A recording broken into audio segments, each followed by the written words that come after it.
The Lord of drugs.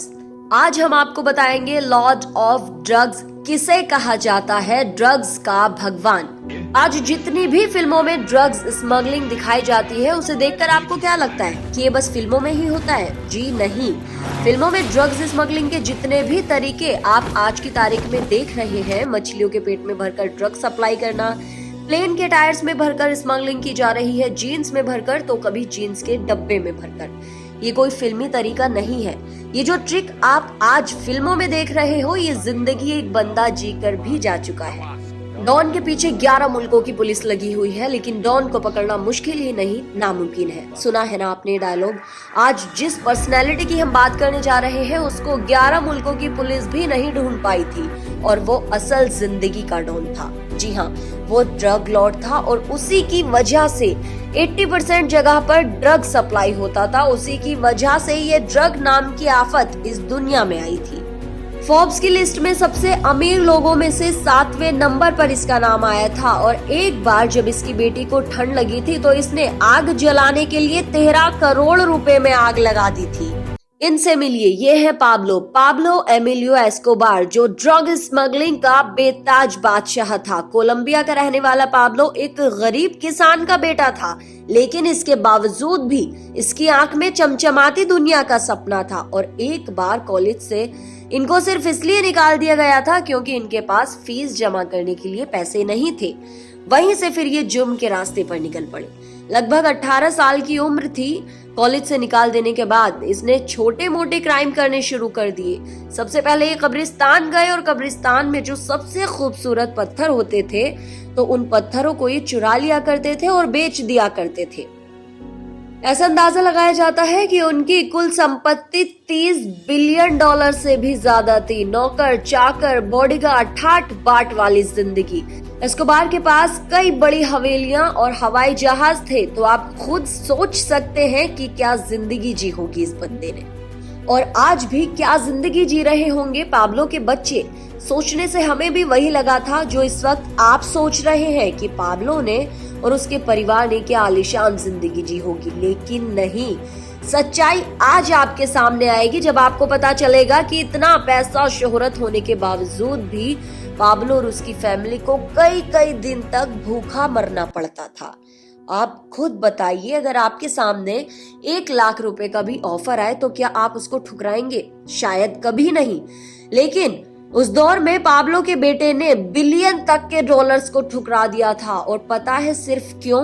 क्योंकि Pablo के बेटे सेबेस्टियन को वो जिंदगी नहीं जीनी थी जो पाब्लो जी कर गया था, और ना ही उसको आगे की जिंदगी एक ड्रग लॉर्ड के बेटे के रूप में जीनी थी। आज सेबेस्टियन एक आर्किटेक्चर के रूप में एक साधारण सी जिंदगी जी रहा है, और चाहता है कि उसके बच्चे भी साधारण जिंदगी जिए, ताकि वो जिंदगी को खुल कर जी सके, उन्हें कोई मौत का डर ना सता सके।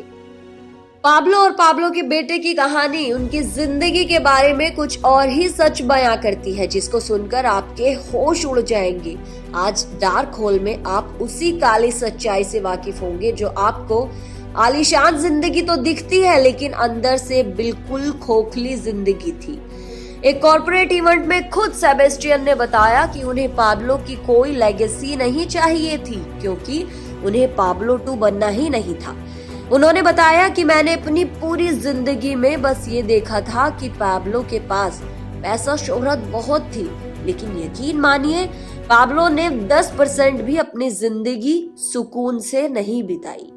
उन्हें हमेशा ये डर सताता रहता था कि कोई उन्हें मार देगा, उनके परिवार को मार देगा, क्योंकि पाब्लो के दुश्मन ही इतने थे। उनका खौफ, उनकी इमेज ऐसी थी कि कोई यकीन ही नहीं कर पाता था कि पाब्लो का बेटा उनके जैसा नहीं है, और इसीलिए पाब्लो की मौत के बाद उन्हें बहुत परेशानियों का सामना करना पड़ा, क्योंकि पाब्लो ने इतने क्राइम्स किए थे जिसकी कोई लिमिट नहीं थी। सेबेस्टियन का कहना है कि उन्होंने ऐसी भी जिंदगी जी है कि कई घर होने के बावजूद उन्हें जंगलों में रात बितानी पड़ती थी, और न जाने कितनी बार उन्हें भूखा प्यासा रहना पड़ता था।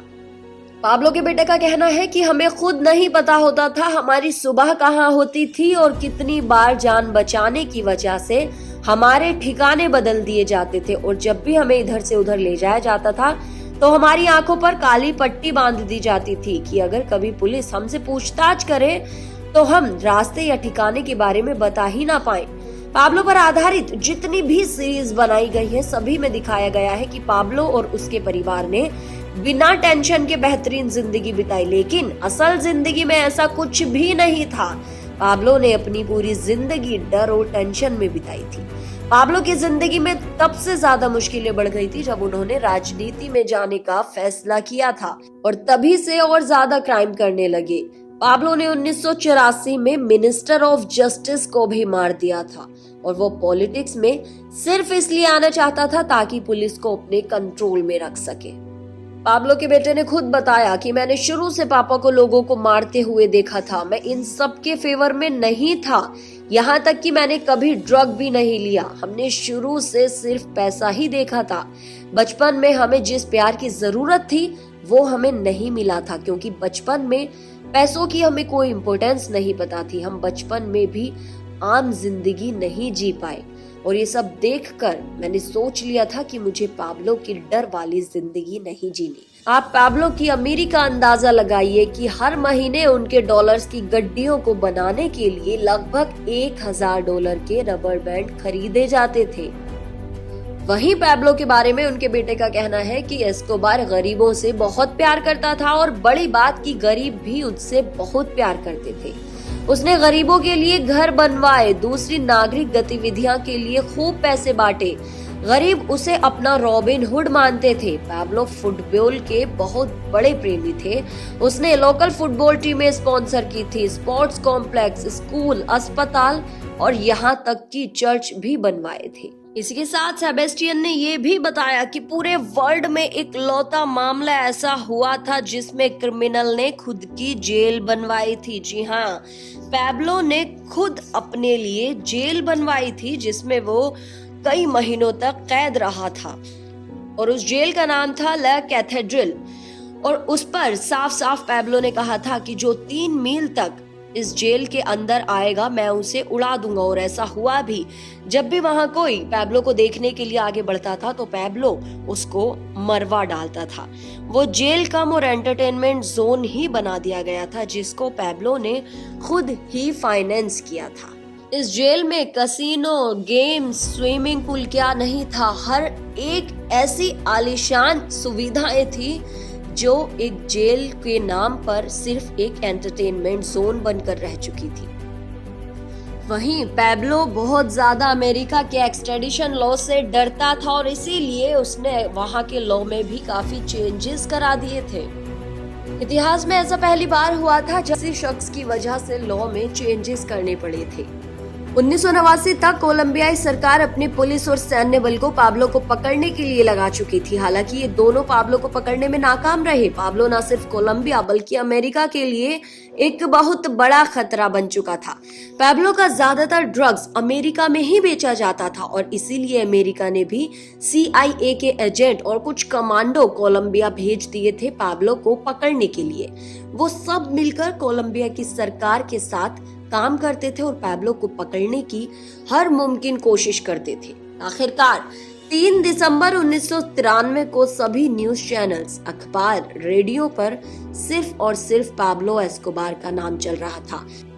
न सिर्फ कोलंबिया बल्कि पूरी दुनिया इस बात से हैरान हो गई थी कि ड्रग्स की दुनिया का बादशाह पाब्लो एस्कोबार मारा गया। इस घटना से पहले 1 दिसंबर को ही पाब्लो ने अपना जन्मदिन मनाया था और 2 दिसंबर को उसकी मौत हो चुकी थी। पाब्लो की मौत पर जहां एक तरफ पूरी दुनिया का कुछ कहना है तो वहीं दूसरी तरफ खुद पाब्लो के बेटे का कुछ और कहना है। जी हाँ, पाब्लो की फैमिली ये मानती ही नहीं है कि उसके पिता को किसी ने मारा है। उनके हिसाब से पाब्लो ने खुद ही अपनी बंदूक से अपनी जान ली है। पाब्लो के बेटे ने कहा है कि पाब्लो हमेशा फोन का इस्तेमाल करने से बचते थे और हमें भी मना करते थे क्योंकि वो जानते थे कि फोन की वजह से वो फंस सकते हैं। लेकिन जिस दिन पाब्लो मारा गया उस दिन पाब्लो ने अपने बेटे को कई बार फोन किया और इस पर सेबेस्टियन ने बताया कि उन्होंने जानबूझकर ऐसा किया क्योंकि इसका मतलब था कि वह अब खुद चाहते थे कि मैं पुलिस की पकड़ में आ जाऊं या फिर मैं खुद को मार दूं, क्योंकि वो जानते थे कि उनकी वजह से उनकी फैमिली को बहुत ज्यादा परेशानियां होने लगी हैं और जब तक वो जिंदा रहेंगे हम खुलकर अपनी जिंदगी नहीं जी पाएंगे और इसीलिए पैब्लो ने खुद को गोली मार दी। पैब्लो के पास एक वक्त पर सारे ऐशो आराम थे, लेकिन तब भी उसे दर दर भटकना पड़ता था और पुलिस से भागना पड़ता था। और आखिरकार सेबेस्टियन को ये बातें आसानी से समझ आ गईं, क्योंकि सेबेस्टियन शुरू से ही शांति पसंद करते थे। सेबेस्टियन 150 फैमिली से मिले जिन्होंने पैब्लो से दुश्मनी मोल रखी थी, जो पैब्लो के दुश्मन थे, लेकिन उसके बावजूद भी सेबेस्टियन उनसे मिले, क्योंकि वो ये साबित करना चाहते थे कि वो ये जिंदगी नहीं जीना चाहते जो पैब्लो जी कर गए थे, क्योंकि वो आने वाली अपनी पीढ़ी को, अपने बच्चों को एक आजादी वाली जिंदगी देना चाहते हैं, जो न सिर्फ ये कि जो जिंदगी बाहर से आलीशान दिखती है, लेकिन अंदर ही अंदर आपको हर पल घुट घुट कर मरना पड़ता है। डार्क होल के माध्यम से हम आपको सिर्फ यही समझाना चाह रहे हैं कि जुर्म की जिंदगी कितनी भी हसीन और ऐशो आराम से भरी हुई क्यों ना हो, उसका अंत जरूर होता है और बेहद खतरनाक होता है। और बात भी कुछ ऐसा ही हुआ। अगर आप डार्क होल के माध्यम से किसी की भी कहानी हमसे जानना चाहते हैं तो हमें कमेंट बॉक्स में जरूर बताएं।